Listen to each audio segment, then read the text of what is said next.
अगर तुम अल्लाह का तकवा इख्तियार करोगे, अल्लाह तुम्हारे अंदर एक सलाहियत पैदा कर देगा, फुरकान, फर्क कर देने वाली बात। हर मरहले पर तुम्हारा अपना दिल तुम्हें बताएगा कि सही रास्ता कौन सा है, गलत कौन सा है। तुम्हारा दिल बताएगा कि ये गलत है, ये सही है।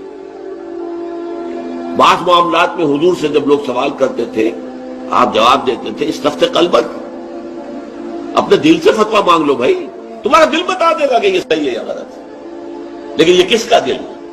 जिसके अंदर तकवा है, जिसके अंदर सही ईमान, हकीकी ईमान है, उसका दिल खुद फुरकान बन जाता है, कसौटी बन जाता है। अगर तुम अल्लाह का तकवा इख्तियार करोगे, अल्लाह तुम्हारे अंदर एक सलाहियत पैदा कर देगा, फुरकान, फर्क कर देने वाली बात। हर मरहले पर तुम्हारा अपना दिल तुम्हें बताएगा कि सही रास्ता कौन सा है, गलत कौन सा है।